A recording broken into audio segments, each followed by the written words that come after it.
Bapak Ibu rahmati Allah, saya ingin bercerita tentang sebuah pengalaman. Ini pengalaman yang dialami oleh seseorang yang dia mengatakan kepada saya sebelum meninggal dunia. Qadarullah, Allah menakdirkan saya bertemu dengan orang ini, dan saya bertemu dengan anak ini, dengan pemuda ini karena saya dekat dengan ayahnya. Terakhir saya bertemu dengan ayahnya adalah pada tanggal 9 Juni yang lalu. Saya bertemu dengan ayahnya, dan ayahnya ini adalah seorang dosen dari salah satu kampus ternama di Indonesia. Dan ayahnya ini adalah seorang arsitek yang banyak memberikan penguatan kepada saya terkait dengan ceramah-ceramah saya selama ini terkait dengan hal-hal yang bersifat bau arsitektur. Qadarullah, saya diperkenalkan dengan putra sulungnya, dan putra sulungnya ini sempat saya saksikan mengalami penyakit yang berat sampai meninggal dunia. Nah, apa yang beliau saksikan, apa yang beliau ceritakan, para sekalian yang dirahmati Allah, satu kesaksian dari beliau sendiri, walaupun agak berat untuk menyampaikannya, karena pasti berita ini tidak akan membuat orang mudah percaya. Beliau bukan percaya saja, tapi beliau hakul yakin karena mengalaminya sendiri. Terkait dengan putra sulungnya yang berinisial N. Satu peristiwa besar terjadi kepada putra sulungnya yang berinisial N ini. Ketika N ini sekolah di sebuah pesantren terkenal di kota Bandung. Saat itu kelas 10, artinya baru tahun pertama N berada di sekolah itu. Suatu saat N ini berkunjung ke rumah A. A ini adalah temannya N. Ketika berkunjung ke rumahnya A, di rumahnya si A sudah ada si X. Nah, si X ini adalah anggota dari sekte penyembah Dajjal. Sekali lagi Bapak Ibu, ya, cerita ini terkait dengan keberadaan sekte penyembah Dajjal yang ada di kota Bandung. Nah, kemudian si X ini melakukan berbagai macam atraksi yang membuat kagum si A dan si N. Salah satu atraksi yang diperlihatkan, si X ini memperlihatkan saku bajunya yang kosong. Dia perlihatkan satu bajunya yang kosong, lalu dia keluarkan kedua tangannya,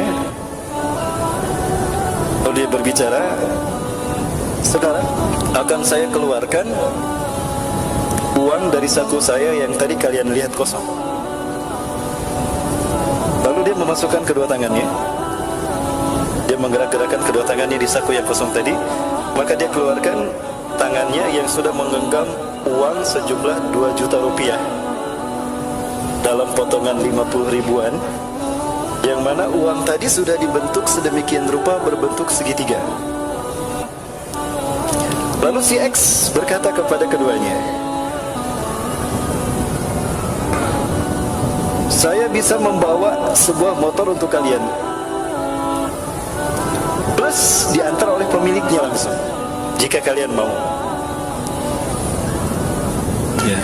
Namun si A dan si N saat itu tidak menolak kepenasarannya, kalau tidak salah begitu. Maka kemudian datanglah orang tadi membawa motornya, dan ini motornya diberikan kepada si X. Itu terjadi.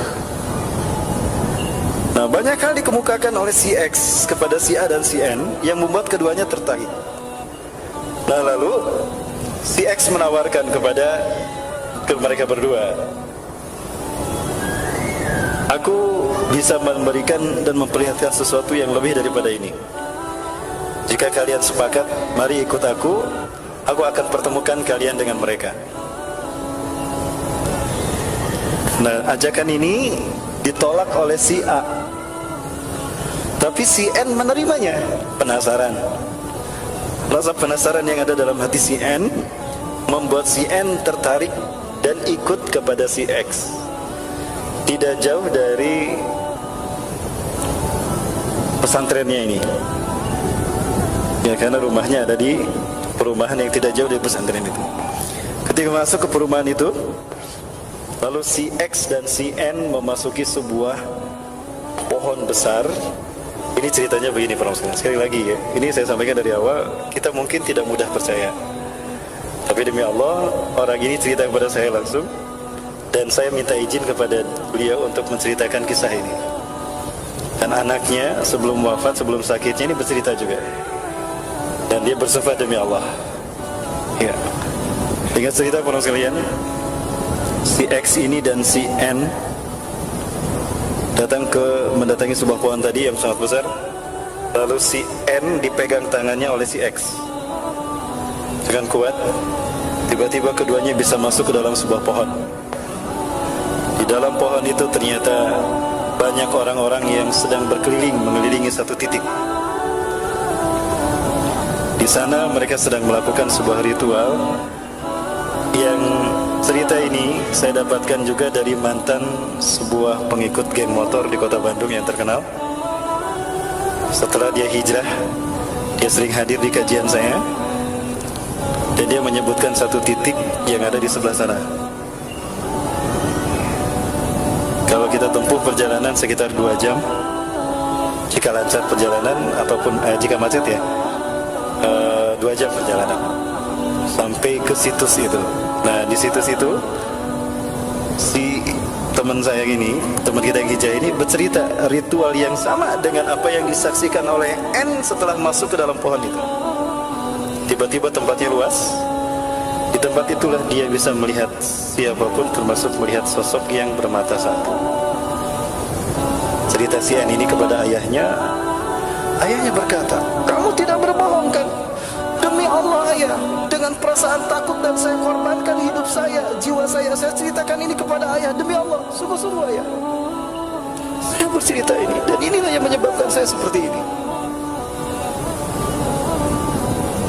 Bayangkan Bapak Ibu, ketika si N berada di pesantren sekalipun, tidak lantas dia selamat dari propaganda aliran-aliran sesat seperti ini, yang notabene terkait dengan fitnah Dajjal, yang intinya ingin menyesatkan manusia dari tauhid, dari siratal mustaqim.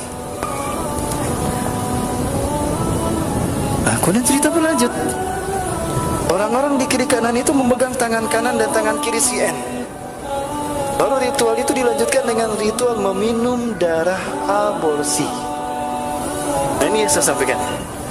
Cerita ini disampaikan oleh beberapa orang yang ex pengikut gerakan ini, yang dia sekarang masih hidup. Mereka masih hidup sekarang. Tapi saya yakin mereka dihantui oleh perasaan yang sama dengan apa yang dialami oleh si N. Lama si N berada dalam gerakan tadi, dia merasa berubah, seolah ada kemampuan supranatural yang dimilikinya. Salah satunya si N cerita kepada saya sebelum saya meruqyah dia. Ya. Kalau dia bisa mengetahui apa yang akan dilakukan oleh seseorang.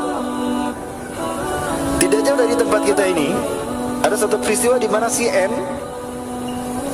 itu bisa mengetahui ada seorang pencuri yang akan mencuri ke sebuah toko di tempat itu. Maka saya berlari kencang. Dengan seketika saya berlari kencang dan sampailah saya menangkap tangan si pencuri tadi. Alhamdulillah pencuri itu tidak jadi mencuri, tapi dia memegang pisau benda tajam yang lalu dia tusukkan ke tubuh saya. Saya kaget ketika saya menyaksikan tubuh saya kebal, tidak terkena. Walaupun ditusuk, tapi tusukan itu tidak mempan. Menusuk ke perut saya, tapi dia dicabut, kemudian normal kembali. Saya tidak percaya dengan apa yang saya alami, tapi itu yang terjadi. Maka dalam waktu singkat si pencuri ini berjongkok dan meminta ampun kepada saya, kata si N. Orang-orang menyaksikan peristiwa itu, maka si N menyuruh pencuri tadi pergi. Lama berada di kelompok ini, si N gelisah dan dia merasakan tidak nyaman karena selalu dibuntuti. Hingga akhirnya si N meminta ingin keluar dari kelompok atau dari sekte ini. Dia berkata kepada jin yang selalu mengikutinya, bahwa saya akan keluar dari kelompok ini, termasuk kepada si X. Lalu si X berkata, kamu tidak bisa keluar dari sekte ini kecuali kamu akan dibunuh oleh pengikut dari sekte ini. Apapun resikonya, saya akan tetap keluar. Kamu bisa keluar tanpa dibunuh. Bagaimana caranya? Pakai kalung salib ini. Maka dipakailah kalung salib tadi, dan dia menyatakan keluar dari kelompok tadi. Lalu Bapak sekalian, kalung salib ini pun dipakai ketika si N ini sekolah di pesantren itu. Terjadilah peristiwa yang membuat dia ketahuan. Apa peristiwanya? Ketika satu pelajaran tertentu, ya apakah pelajaran olahraga, kalau tidak salah pelajaran olahraga saat itu, salibnya keluar. Dan ketika salibnya keluar, ustadznya kaget menyaksikan si N menggunakan salib. Allahu Akbar. Apa yang kamu lakukan? Sini, ini kalung apa? Ini kalung salib. Si N kaget ketika ketahuan dia memakai kalung salib. Maka dipanggillah orang tuanya, dan itu dianggap sebagai sebuah kenakalan.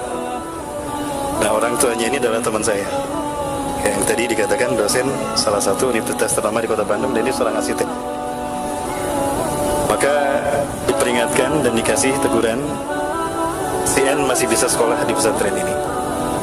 Ringkas cerita, si N ini mengalami sakit parah. Di sela-sela sakit parahnya inilah dia terus terang kepada ayahnya tentang apa yang terjadi. Ketika dia terus terang, dia takut merundukkan pandangannya. Kenapa?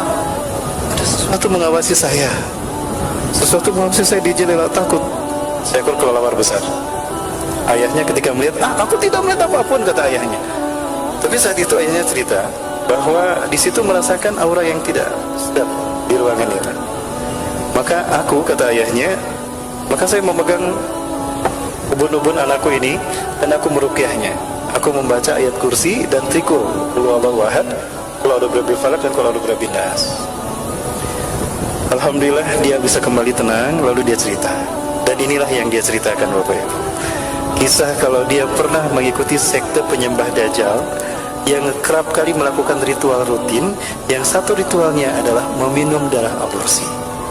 Yang cerita seperti ini bukan satu orang, kepada saya pribadi, demi Allah, dan saya bisa mempertemukan Bapak dengan orang lain yang sempat bercerita pada saya.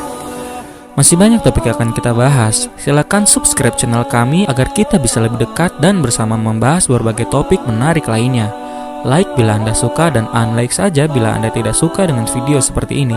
Terima kasih telah menonton dan sampai jumpa.